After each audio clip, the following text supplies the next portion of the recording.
Hello दोस्तों, स्वागत है आप सभी का फिर से एक बार मैक्स एजुकेशन में। तो दोस्तों, आपको पता होगा हम लोग लगातार यूपी पुलिस और यूपी लेखपाल के लिए मॉडल पेपर करते हैं और इसी नई श्रृंखला में हम लोग प्रीवियस क्वेश्चन इतिहास के मतलब सब्जेक्ट वाइज प्रैक्टिस करेंगे। इससे पहले कल हमने पॉलिटी का सेशन लिया था, आज हम लोग हिस्ट्री के महत्वपूर्ण 25 प्रश्न करेंगे जो आपके प्रीवियस एग्जामों में पूछे गए हैं। ठीक है, ये क्वेश्चन आपके लिए बहुत इंपॉर्टेंट है। अगर आप सब्जेक्ट मतलब प्रैक्टिस करना चाहते हैं तो मॉडल पेपर हम लोग करवाते हैं इसी चैनल पर, उसको भी आप ज़रूर देखें और बाकी आप सब्जेक्ट वाइज प्रैक्टिस ज़रूर करें। ठीक है, चलिए दोस्तों, आज का पहला क्वेश्चन आपकी स्क्रीन पर ये रहा। राइट आंसर क्या होगा? और बहुत ही बेहतरीन प्रश्न है।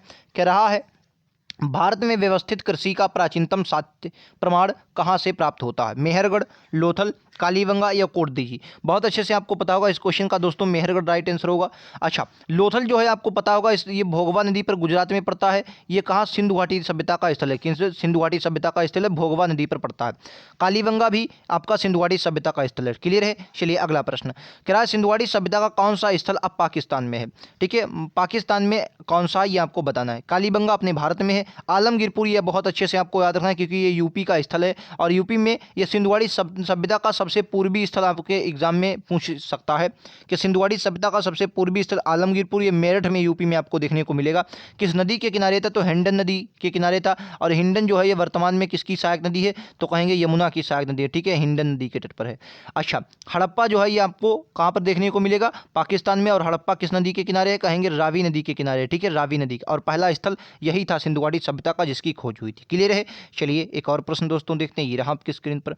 दोस्तों, कोई भी प्रश्न ला रहा हूं आपके एग्जाम प्रीवियस ईयर में बहुत बार वो प्रश्न रिपीटेड हुआ है तभी मैं ला रहा हूं। ठीक है, चलिए तेरा बाबर ने अपने बाबरनामा में किस हिंदू राज्य का उल्लेख किया था? तो बाबरनामा में दो आपको देखने को मिलेंगे, एक तो मेवाड़ और दूसरा कौन सा? विजयनगर। एक मेवाड़ और आपका एक कौन सा? तो कहेंगे विजयनगर। ठीक है, विजयनगर भी आपको यहाँ पर देखने को मिलता है, ये भी बात आपको बहुत अच्छे से याद रखनी है। अच्छा, बाबरनामा कई बार पूछिएगा किस भाषा में लिखी गई? तो कहेंगे आप तुर्की भाषा में लिखी गई है। कमेंट बॉक्स में आपको ये बताना है कि इसका फारसी में अनुवाद किसने किया था? किसका सर? बाबरनामा का। ठीक है, चलिए अगले क्वेश्चन पर हम चलते हैं। अगला क्वेश्चन आपकी स्क्रीन पर ये रहा। राइट आंसर क्या होगा?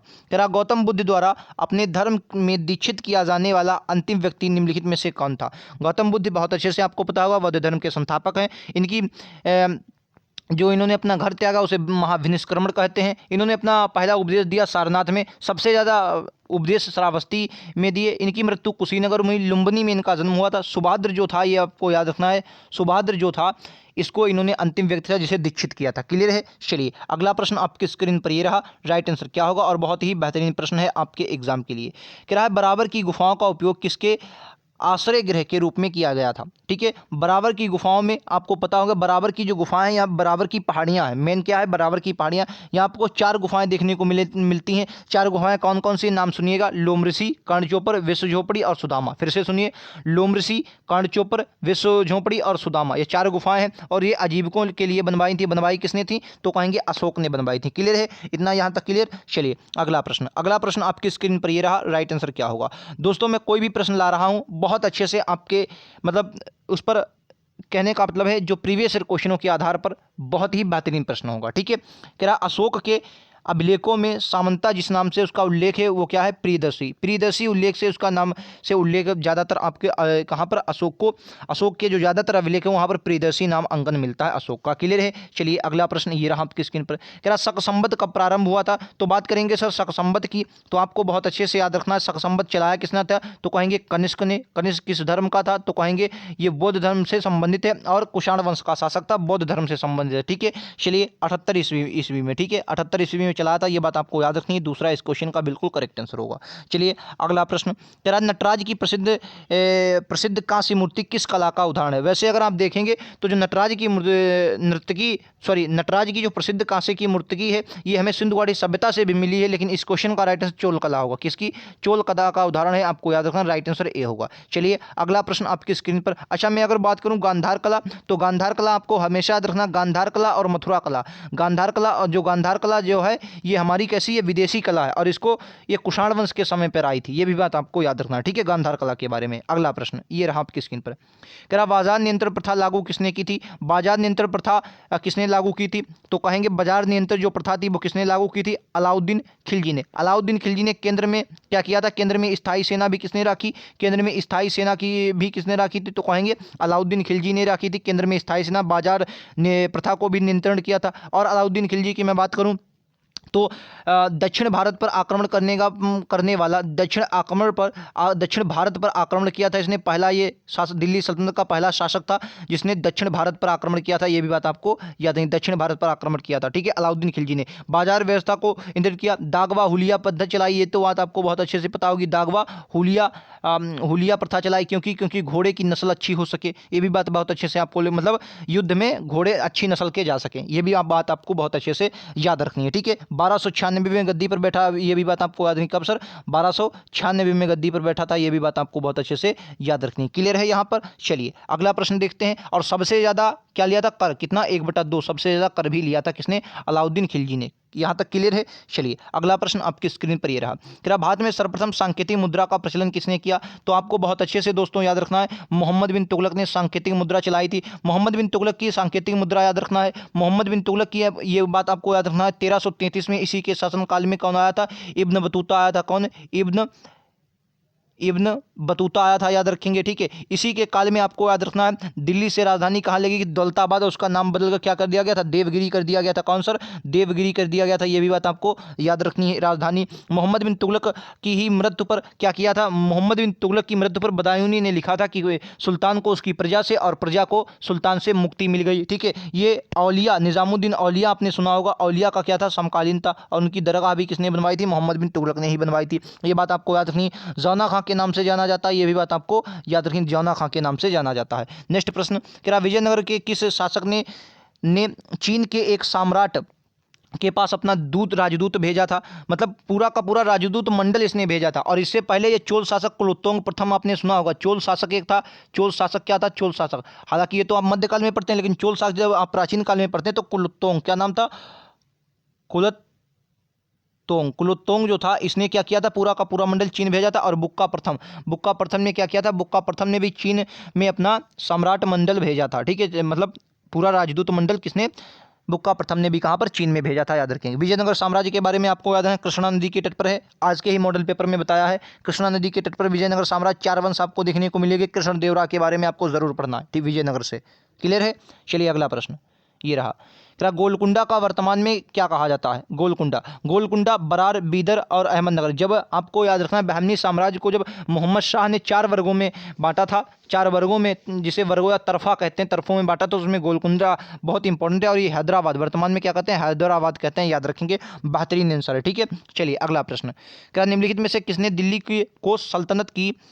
को सल्तनत की राजधानी के रूप में स्थापित किया? बात करेंगे कुतुबुद्दीन ऐबक की। जब 1206 में गद्दी पर बैठा तो दिल्ली सल्तनत की स्थापना की, लेकिन राजधानी जो थी इसकी लाहौर थी। क्या थी? राजधानी जो थी लाहौर थी। और इल्तुतमिश कब सर? 1211 में, हाँ 1211 में गद्दी पर बैठता। और 1211 में जब गद्दी पर बैठा तो इसने राजधानी कहाँ? दिल्ली को राजधानी बना, इसलिए इसे वास्तविक संस्थापक भी दिल्ली का कहा जाता है। ये बात बहुत अच्छे से आपको पता होनी चाहिए। क्लियर है? चलिए अगला प्रश्न, क्या अकबर ने बंगाल तथा बिहार पर मुगल साम्राज्य को कब मिलाया था? बंगाल तथा बिहार को मुगल साम्राज्य में कब मिला था? चलिए अकबर की कुछ बातें याद रखनी है। 1556, कुछ सन लिख रहा हूँ उनके, आपको जवाब पता होनी चाहिए। 1556 में, 1562 में क्या किया? 1563 में क्या किया? 1 मिनट, 1563 आपको भूलना नहीं है, 1564 आपको नहीं भूलना है, ठीक है। और 1575 आपको नहीं भूलना है, ठीक है। 1582 आपको नहीं भूलना है, ठीक है। बताते हैं क्या क्या इसमें किया, समझिएगा। 1556 में 2 काम, एक तो अपना सिंहासन पर बैठा और पानीपत का युद्ध लड़ा, पानीपत का युद्ध भी लड़ा, याद रखेंगे। 1562 में जो दास बनाने की प्रथा थी, दास बनाने की, उसको बंद किया। मतलब युद्ध में जो दास बनाए जाते थे उसको बंद किया। 63 में इसने तीर्थ यात्रा का जो कर था, तीर्थ यात्रा कर भी समाप्त कर दिया था। 64 में इसने जजिया कर को समाप्त किया। कौन सर? जजिया कर को क्या किया? 64 में समाप्त किया। 65 में इसने 75 में क्या किया? 75 में इबादत खाने का निर्माण करवाया। इबादत खाने का निर्माण करा 75 में। 82 में दीन-ए इलाही धर्म चलाया, आपको याद रखना, दीन-ए इलाही धर्म चलाया था 82 में, याद रखेंगे। और 1576 में क्या किया, 1576 में बंगाल और बिहार को मुगल साम्राज्य में मिलाया था, ठीक है। 1576 में बंगाल और बिहार को मुगल साम्राज्य में मिलाया था, ठीक है। अच्छा, एक और याद रखेंगे, 1579 आपको याद रखना, मजहर की घोषणा आपको भूलना नहीं है, कई बार आपके एग्जाम में आई है, ठीक है। मजहर, एक मिनट, मजहर की घोषणा, ठीक है, मजहर की घोषणा आपको नहीं भूलना है, ठीक है। चलिए अगला प्रश्न ये रहा, क्या निम्नलिखित में से कौन गजनी राजवंश का संस्थापक था? गजनी राजवंश का संस्थापक कौन था, बोलेंगे सर, याद रखेंगे गजनी राजवंश का संस्थापक अल्फतगीन था, ठीक है, ना कि मोहम्मद गोरी। अल्फतगीन इस क्वेश्चन का राइट आंसर होगा, पहला राइट आंसर, ठीक है। तो दोस्तों मैं फिर से आपको बता दे रहा हूँ, हम लोग प्रैक्टिस कर रहे हैं, लेकिन प्रैक्टिस भी बहुत अच्छे से करेंगे। 25 क्वेश्चन है इस वीडियो में, आपका स्कोर कितना रहता है 25 में से आप हमें ज़रूर बताएंगे, और ऐसे लगातार प्रश्नों के लिए चैनल को सब्सक्राइब करना नहीं भूलेंगे, ठीक है। चलिए, और हाँ, जो लोग यूपी लेखपाल वाले हैं और पुलिस वाले हैं, सभी लोगों को बता रहा हूं, आप प्रैक्टिस जरूर करें 25 क्वेश्चनों की, उसके बाद आप इसको भी देखें। ये आपका सब्जेक्ट वाइज प्रैक्टिस है, और वहां पर मॉडल पेपर हम लोग करते हैं, ठीक है, उसको भी जरूर देखें। क्या 1175 में मोहम्मद गोरी का भारत के किस राज्य पर प्रथम आक्रमण था? जब 1575 में आया था, बताएंगे। ये क्वेश्चन बहुत ही इंपॉर्टेंट प्रश्न है और कई बार आपके एग्जाम में सीधा छपा है। फिर आगे बताइए, 1175 में मोहम्मद गोरी ने भारत के किस राज्य पर प्रथम आक्रमण किया था? आपको दोस्तों पता है 1191 में क्या किया, गोरी ने तराइन का युद्ध लड़ा। लेकिन आपके एग्जाम में कई बार प्रश्न ये भी बना है कि 1191 में तराइन के युद्ध का कारण क्या था। तो मैं आपको बताता हूँ 1100 क्या हुआ, 1189 में भटिंडा का दुर्ग था। क्या सर, भटिंडा का दुर्ग, समझिएगा, भटिंडा के दुर्ग को क्या किया, मोहम्मद गोरी ने जीत लिया। और ये किसके, ये चौहानों के अंतर्गत आता था, चौहानों के। और इसी के कारण क्या होता है सर, पानीपत का प्रथम युद्ध होता है। आपसे ऑप्शन में कैसे देगा कि भटिंडा के दुर्ग के कारण, सीधा आप टपाक से लगा देंगे, भटिंडा का दुर्ग जीता था कब, 1189 में, याद रखेंगे, ठीक है। चलिए, एक बात और भी, सबसे पहले जो आक्रमण किया था किसने, मोहम्मद गोरी ने, वो मुल्तान पर किया था। किस पर, मुल्तान पर। अगर मैं आपसे ये पूछूं कि 712 में जब कौन आया था, मोहम्मद बिन कासिम आया था, मोहम्मद बिन कासिम जब 712 में आया तो उसने सबसे पहले आक्रमण कहाँ किया, तो आपको हमेशा याद रखना, देवर पर। सबसे पहले उसने देवर अभियान किया था, आपको याद रखना, ठीक है, क्लियर। अगला प्रश्न ये रहा, क्या एक इतिहासकार ने पानीपत की तीसरी लड़ाई 1761, ठीक है, 1761 अब्दाली और मराठाओं के बीच हुई थी, को स्वयं देखा था, वह कौन था? तो आपको याद है काशीराज पंडित, इस क्वेश्चन का बिल्कुल करेक्ट आंसर होगा।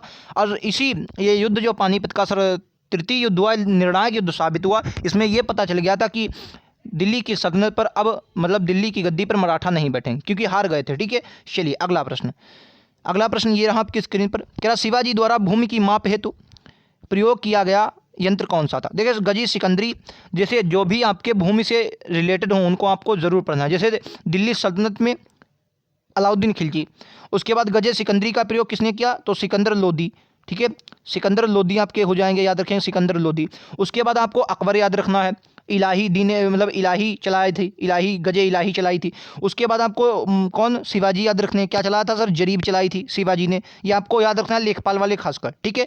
अच्छा, शिवाजी के दरबार में अष्ट प्रधान रहते थे, ठीक है, अष्ट प्रधान रहते थे, आपको याद रखना, अष्ट प्रधान रहते थे, ठीक है। अष्ट प्रधान के बारे में आपको वाक्यानवीस हो गया और सुमंत हो गया। सुमंत कई बार आपके एग्जाम में आया, सुमंत का पद क्या था, सुमंत आया है, प्रधानमंत्री आया है, तो आपको इनके बारे में ज़रूर पढ़ना है, ठीक है। चलिए अगला प्रश्न, क्या 19वीं शताब्दी में भारत ब्रिटिश पूंजी का सर्वाधिक निवेश किस क्षेत्र में हुआ? यानी कि 19वीं शताब्दी में भारत में ब्रिटिश पूंजी का सर्वाधिक निवेश किस क्षेत्र में, तो सार्वजनिक ऋण पर। किसमें, सार्वजनिक ऋण पर ये सबसे ज़्यादा निवेश हुआ था।